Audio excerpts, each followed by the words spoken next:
De pie sobre esta inmensa tierra peruana, resulta casi imposible creer que bajo tus botas se oculta una de las minas de cobre más grandes y valiosas del planeta, con un potencial que supera los cientos de miles de millones de dólares. Pero este mismo lugar también alberga algunas de las condiciones de explotación más extremas y hostiles que existen en el mundo. Durante décadas, potencias y empresas de todo el planeta intentaron dominar esta riqueza subterránea.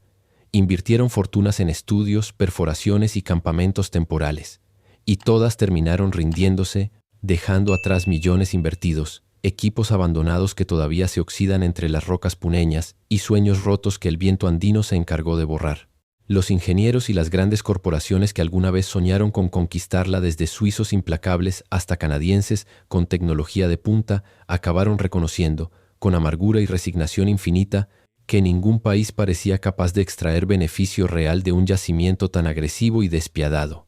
Había quienes decían en voz baja que el mineral estaba maldito, que los Apus y la Pachamama no querían que nadie lo tocara, que cada intento terminaba en accidentes, tormentas bíblicas o protestas que parecían surgir de la nada. Cuando el resto del mundo ya la había catalogado como un infierno imposible de domar, China dio un paso que dejó boquiabiertos a todos.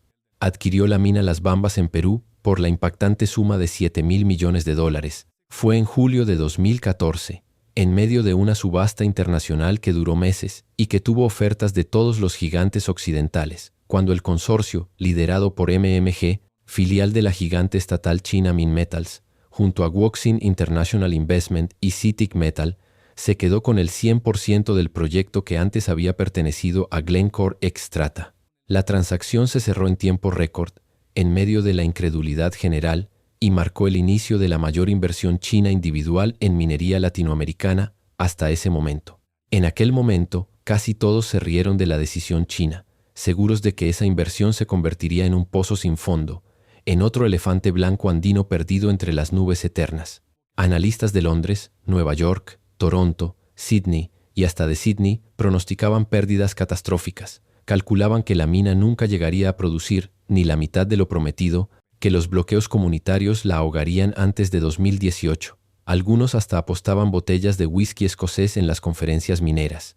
Sin embargo, apenas una década después, aquellos mismos países que antes se burlaban, ahora callan por completo, y algunos hasta disimulan mal su envidia cuando ven los números reales, las fotos satelitales y los barcos cargados saliendo de Matarani cada semana. ¿Qué pasó realmente? ¿Pudo China doblegar ese infierno y sacar el cobre que todos daban por perdido por completo? Si te está gustando el video, suscríbete ahora mismo para no perderte historias como esta. La mina Las Bambas está enclavada en plenos Andes peruanos, en la región de Apurímac, específicamente en los distritos de Chalhuahuacho, Tambobamba, Coyurqui y Progreso, a más de 4.000 metros sobre el nivel del mar, en una zona conocida como el Techo del Perú, porque literalmente estás más cerca del cielo que de cualquier ciudad alguna. Para que te hagas una idea real, está a la misma altura que el campamento base del Everest, pero con pendientes más brutales y sin sherpas que te ayuden.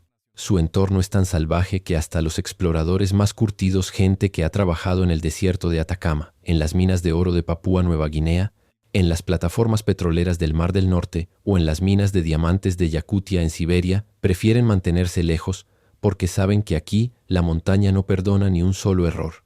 La zona vive bajo temperaturas bajo cero casi todo el año. En invierno andino, entre junio y septiembre, las mínimas pueden bajar hasta menos 28 grados Celsius en las noches más frías, y aún en verano, entre enero y marzo, rara vez pasan de los 12 grados al mediodía si hay sol. El viento corta como navajas, y la radiación ultravioleta es tan intensa que en 15 minutos te quema la piel como si estuvieras en la playa de Máncora en febrero. El aire apenas contiene el 60% del oxígeno que respiramos a nivel del mar, lo que convierte cualquier esfuerzo físico en una verdadera tortura lenta. Subir una escalera metálica de 10 escalones puede dejarte jadeando como si hubieras corrido 10 kilómetros, con el corazón latiendo a 200 por minuto. En esas alturas, los trabajadores padecen dolores de cabeza intensos que parecen martillazos en las sienes, fatiga extrema que te deja tirado en el suelo sin fuerzas ni para hablar, falta de aire con el menor esfuerzo, náuseas, vómitos e incluso desmayos repentinos que pueden ocurrir simplemente al agacharse a atarse una bota, al levantar una herramienta o incluso al estornudar fuerte. Los médicos lo llaman mal agudo de montaña, soroche en quechua, y en casos graves puede derivar en edema pulmonar o cerebral, que te mata en horas si no bajas rápido a Cusco o Arequipa en helicóptero. A eso hay que sumar las tormentas eléctricas de granizo que azotan la región más de 220 días al año, tapan los caminos por completo en cuestión de minutos y congelan la maquinaria en horas. No es raro encontrar tuberías de agua y de concentrado reventadas por el hielo, que revientan como si fueran de cristal, o excavadoras gigantes de 350 toneladas, sepultadas bajo 4 o 5 metros de nieve que tardan semanas en ser rescatadas con sopletes, retroexcavadoras y turnos de 24 horas. Una vez, en julio de 2012 durante la exploración, un equipo de Glencore tuvo que abandonar por completo su campamento principal tras una tormenta triple que duró 11 días seguidos. Los vientos superaron los 170 kilómetros por hora. La visibilidad era cero absoluta, la temperatura llegó a menos 32 grados y la nieve acumulada alcanzó los 7 metros en algunos sectores. Cuando lograron regresar 3 semanas después, encontraron contenedores volcados como si fueran de juguete, generadores destrozados, carpas arrancadas de cuajo y hasta un camión International de 40 toneladas que había sido arrastrado 500 metros cuesta abajo por la fuerza brutal del viento y la nieve compacta. Llegar hasta la mina ya era una odisea por sí sola. Antes de la intervención china solo existía una trocha de tierra estrecha, apenas 5 metros de ancho en el mejor tramo, llena de curvas cerradísimas de 180 grados, donde un camión no podía ni girar, rocas sueltas del tamaño de un coche que rodaban solas, grietas profundas que se abrían como fauces con las lluvias torrenciales de enero y placas de hielo negro traicioneras que aparecían de la noche a la mañana y mandaban camiones al abismo. Mover maquinaria pesada por ahí rozaba lo suicida absoluto. Cada pieza grande debía desmontarse completamente en el puerto de Matarani o en Chalhuahuacho Bajo, viajar en convoyes de hasta 100 camiones especiales escoltados por la Policía Nacional y volver a armarse en la cima, lo que triplicaba o cuadruplicaba los costos y alargaba los plazos años enteros. Un solo molino de bola SAC de 40 pies de diámetro, que pesa más de 1.500 toneladas, requería más de 120 camiones para ser transportado en piezas. En abril de 2013, la minera suiza Glencore intentó subir una trituradora primaria gigantesca de más de 500 toneladas por ese camino infernal. La operación duró 5 meses completos. Requirió convoyes policiales permanentes, cortes de ruta durante semanas enteras, millones en sobornos disfrazados de apoyo comunitario, y costó más de 150 millones solo en logística. Al final, en la curva ahora conocida como la Garganta del Diablo, a 3.800 metros, el convoy perdió el control en una placa de hielo. La plataforma se inclinó 45 grados y la trituradora rodó barranco abajo más de 400 metros, perdiéndose para siempre en el fondo de un cañón que nadie ha bajado jamás. Las pérdidas superaron los 80 millones de dólares solo en ese equipo, sin contar los meses de retraso, la imagen destrozada de la empresa y el miedo que metió al resto de competidores. El mensaje fue claro y brutal: ese lugar no perdona errores, ni siquiera a los gigantes que dominan el mundo de la minería. Por si todo esto fuera poco, Las Bambas se encuentra dentro de una zona ecológicamente ultrasensible, en la cabecera de cuenca alta del Amazonas. Los ríos que nacen allí, como el Apurímac, el Santo Tomás y el Belille, alimentan directamente la selva miles de kilómetros más abajo hasta Brasil y el Atlántico. Las normas ambientales peruanas son de las más draconianas del planeta. El agua residual no puede superar los 0,1 miligramos de iones de cobre por litro, una exigencia 200 veces más estricta que la del agua potable que sale de tu grifo en Lima. Cualquier derrame, por mínimo que sea, contamina ríos enteros, mata peces, afecta comunidades y llega hasta la prensa internacional. En 2009, la canadiense Xstrata, que luego se fusionó con Glencore, dañó gravemente el ecosistema durante la fase de exploración avanzada.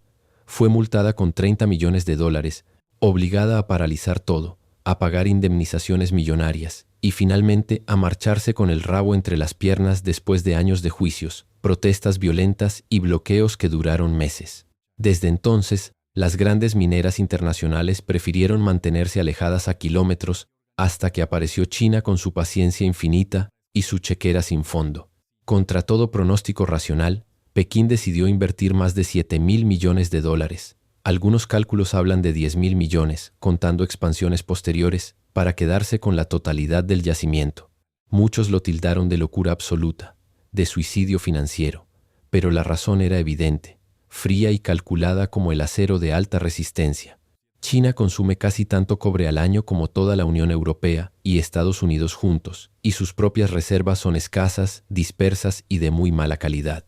A pesar de tener más de 2.500 depósitos identificados dentro de su vasto territorio, la mayoría son de ley por debajo del 0,4%, lo que los hace antieconómicos con tecnología convencional. Con una superficie continental de 9.600.000 kilómetros cuadrados, el gigante asiático solo posee el 3,9% de las reservas mundiales de cobre probadas. Desde 2014, sus importaciones de cobre refinado superaban los 5 millones de toneladas anuales, y el 85% llegaba de América Latina, sobre todo de Chile y Perú. Una simple huelga de una semana en Codelco en 2017 o en Escondida en 2022 bastó para que el precio del cobre en la bolsa de Shanghái subiera un 8 o 10% en horas, provocando paradas de líneas de producción en fábricas de Shenzhen y pérdidas de cientos de millones. Esa vulnerabilidad absoluta dejó grabado a fuego en Pekín que, sin una cadena de suministro propia, segura y a largo plazo, incluso la mayor fábrica del mundo puede tambalearse en cuestión de días. Y el cobre no es cualquier metal, es literalmente la sangre de la electrónica moderna, de la infraestructura eléctrica, de los data centers que sostienen la IA, de los parques eólicos y solares, de las redes 5G y 6G, y especialmente de los autos eléctricos, que usan entre 85 y 110 kilogramos de cobre por vehículo, 4 o 5 veces más que los de combustión interna. Con el boom de la transición energética que ya se veía venir como un tsunami en 2014, China sabía perfectamente que quien controle el cobre controlará el siglo XXI entero. En ese contexto, las Bambas era una joya estratégica imposible de ignorar. Reservas probadas y probables de más de 11 millones de toneladas de cobre fino, cifra actualizada a 2025, suficientes para abastecer al país durante décadas, incluso si la demanda se triplica. El gobierno chino lideró personalmente la operación y consiguió un crédito internacional sindicado de $7.000 millones, ampliado luego, el mayor en la historia de la banca china para minería en el extranjero. Los bancos involucrados fueron principalmente chinos: China Development Bank, Export-Import Bank of China, pero también hubo participación de instituciones australianas, europeas y hasta japonesas que, aunque escépticas, no quisieron quedarse fuera del negocio por miedo a perder influencia futura. A pesar del escepticismo global que llenaba titulares y conferencias, el proyecto avanzó a un ritmo que dejó atónitos a los observadores occidentales. 10 años después, en 2025, las imágenes satelitales muestran algo que nadie creía posible hace una década. Donde antes había un camino fangoso, lleno de baches, precipicios y barro eterno, hoy hay una carretera ancha de 4 carriles, completamente asfaltada, con 22 túneles, 55 viaductos y áreas de descanso cada 50 kilómetros, que serpentea por los Andes como una autopista alemana. En el centro del yacimiento se alza una planta moderna de procesamiento que ocupa más de 50 hectáreas, con 2 líneas de molinos SAG de 42 pies de diámetro, los más grandes del hemisferio sur, sistemas de flotación automatizados de última generación, espesadores de relaves de alta densidad y tecnología que funciona las 24 horas, los 365 días del año sin parar ni un minuto. Trenes de carga especialmente diseñados por CRRC, con vagones capaces de soportar pendientes del 35% y curvas imposibles, cruzan los Andes cargados hasta el tope con concentrado de cobre, molibdeno, plata y trazas de oro y litio hasta los puertos del Pacífico. Y desde allí zarpan rumbo a China en barcos Capesize de más de 200.000 toneladas, cerrando un ciclo perfecto que une la cordillera con las fundiciones asiáticas. Lo que parecía imposible, China lo hizo realidad con una mezcla de dinero ilimitado, tecnología puntera traída del Tíbet y Australia, y una tenacidad que Occidente subestimó por completo, creyendo que los bloqueos comunitarios los harían retroceder como a los demás. Aún así, en Washington, Bruselas, Canberra, Londres y hasta en algunos despachos de Santiago y Lima, muchos siguen mirando el proyecto con desconfianza profunda, y hasta con un miedo que ya no disimulan. Porque saben que detrás de ese éxito no solo hay una mina ultrarrentable, sino una ventaja estratégica que puede cambiar para siempre el equilibrio global de los recursos críticos. Las Bambas no es solo cobre, es poder geopolítico puro, disfrazado de concentrado rojo que llega a Qingdao cada 15 días. Pocos entienden realmente cómo fue posible convertir aquel infierno absoluto en un complejo minero sostenible, ultratecnológico y estable. Los ingenieros chinos enfrentaron algo parecido a escalar el Everest de la minería, pero todos los días durante 12 años seguidos, 4.200 metros de altura promedio, aire tan enrarecido que te deja sin aliento en 3 pasos, temperaturas gélidas que congelan el aceite de los motores en minutos y una radiación solar tan brutal que los plásticos se vuelven quebradizos en semanas y la piel se quema aunque esté nublado. Las máquinas normales se averiaban constantemente. Los generadores diésel fallaban por falta de oxígeno, los sistemas hidráulicos se congelaban y reventaban tuberías, los neumáticos Michelin de los camiones gigantes se agrietaban como galletas en menos de 6 meses. Durante los primeros inviernos de 2015 hasta 2017, los operarios tenían que encender sopletes de gas cada mañana solo para descongelar los frenos de los camiones y poder moverlos. Las tormentas impedían hasta montar los campamentos básicos durante meses. Durante 4 meses seguidos en 2016, los ingenieros trabajaron con máscaras de oxígeno portátil de grado militar y ropa térmica especial importada directamente de la meseta tibetana, donde China ya tenía 20 años de experiencia a esa altura. Soportaban vientos helados de más de 150 kilómetros por hora que levantaban piedras del tamaño de un melón y las lanzaban como metralla.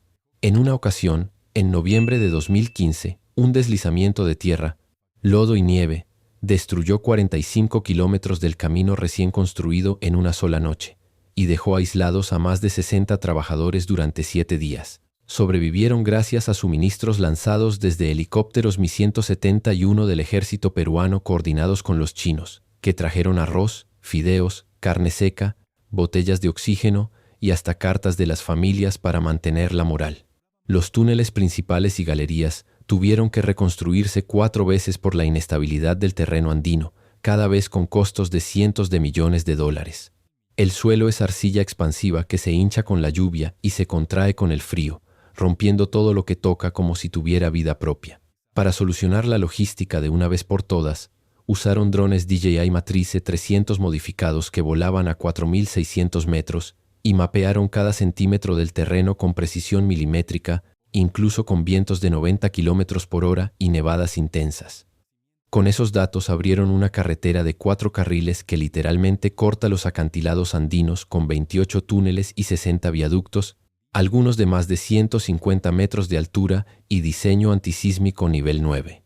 La obra completa costó más de 1.500 millones de dólares solo en acceso y hoy es considerada una de las maravillas de ingeniería vial del siglo XXI.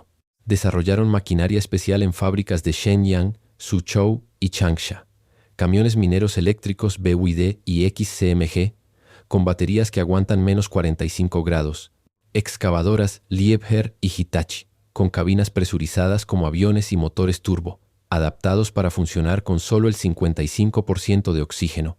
Cada trabajador lleva un casco inteligente desarrollado por Huawei que monitorea en tiempo real el ritmo cardíaco, los niveles de oxígeno en sangre, la temperatura corporal, la fatiga ocular y hasta el estrés emocional mediante IA. Si alguien está en riesgo de mal de altura grave o de un infarto, el casco envía una alerta inmediata al centro médico, al supervisor y hasta al helicóptero de emergencia, que está siempre listo en Chalhuahuacho. En Lima construyeron un centro de control remoto de 4 pisos conectado por redes 5G privadas de Huawei y fibra óptica redundante. Desde allí, operadores sentados en oficinas con aire acondicionado manejan excavadoras de 400 toneladas, perforadoras, Sandvik autónomas y camiones Caterpillar 797F sin conductor a más de 4.200 kilómetros de distancia, con latencia de menos de 15 milisegundos. El 88% del trabajo pesado se hace sin presencia humana directa. Las perforadoras taladran solas siguiendo planos 3D con precisión milimétrica. Los camiones circulan por GPS diferencial con precisión de 5 centímetros. Los molinos se ajustan solos según la dureza del mineral, mediante algoritmos de machine learning.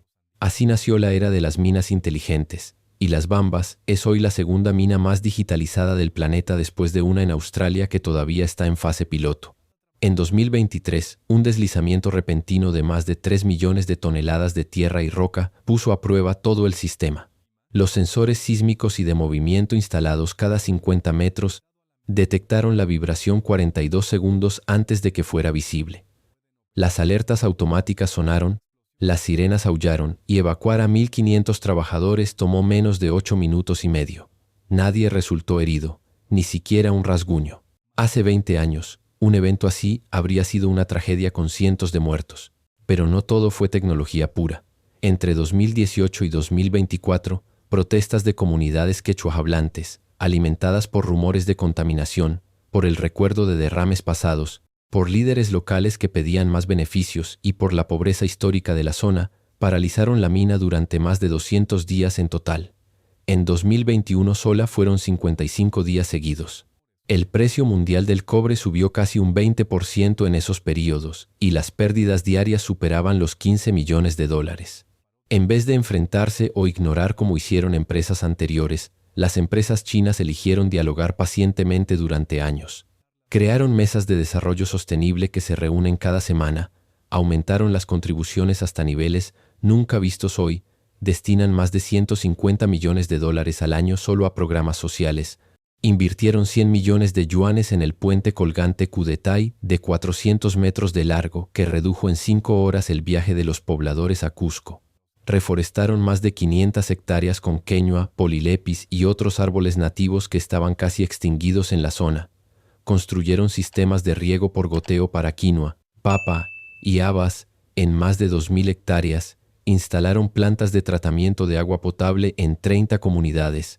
Construyeron escuelas técnicas, postas médicas con resonancia magnética y hasta un hospital de campaña de salud visual que regaló 10.000 pares de lentes. Liberaron más de 1.500.000 crías de trucha en los ríos para repoblar las especies afectadas. Crearon el programa Corazón de las Bambas, que organiza foros quincenales, visitas guiadas a la mina con realidad virtual para los niños, ferias de empleo permanentes y becas completas para los hijos de los comuneros en universidades de Lima, Arequipa y hasta en China.